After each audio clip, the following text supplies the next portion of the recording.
नवी मुंबईत 3 मजल्यांची इमारत कोसळल्याने संपूर्ण शहर हादरलं। शहरामध्ये 527 धोकादायक इमारती तर 61 अति धोकादायक इमारती आहेत। दुर्घटना रोखण्यासाठी सरकार अपयशी ठरत असल्याने नागरिकांमधून संताप व्यक्त केला जातोय।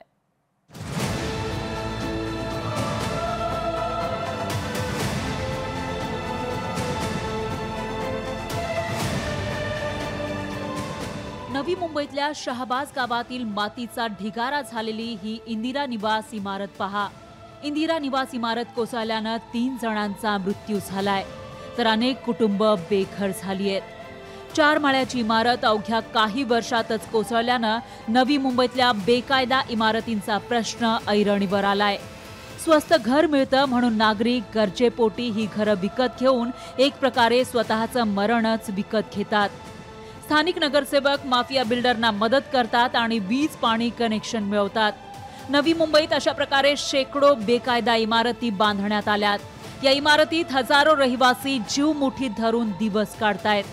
महापालिकेने दुर्घटनाग्रस्त इंदिरा निवास इमारतीला धोकादायक म्हणून जाहीर केलं होतं, तरीही ती इमारत रिकामी का केली नाही असा सवाल आमदार मंदा म्हात्रेंनी केलाय।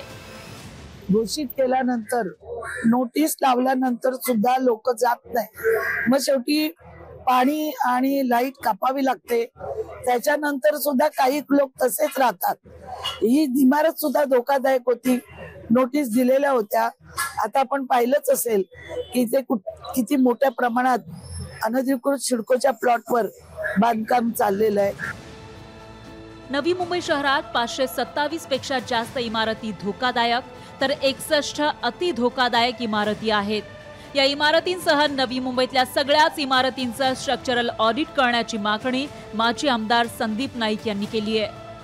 नवी मुंबईमध्ये मूळ गावठाण परिसर, झोपडपट्टी परिसर आणि सिडको निर्मित घरं आणि प्रायव्हेट सोसायट्या या सर्वच घरांचे स्ट्रक्चर ऑडिट झाले पाहिजेत। जी घरं धोकादायक आहेत त्यांना नोटिसा पाठवल्या पाहिजेत, तात्काळ ती घरं खाली केली पाहिजेत आणि जी रहिवासी देखील आपला जीव मुठीत घेऊन अशा धोकादायक घरात राहत आहेत त्याने देखील घराच्या बाहेर येणं हे अत्यंत गरजेचं आहे। एखादी इमारत कोसळली की महापालिका आणि सरकार जागं होतं, त्यानंतर सगळ्या उपाययोजनांचे सोपस्कार पार पाडले जातात। मात्र दुर्घटना रोखण्यात सरकार आणि महापालिका प्रशासन अपयशी ठरत असल्यानं नागरिकांमधून संताप व्यक्त केला जातोय। विकास मिरकणे, लोकशाही मराठी, नवी मुंबई।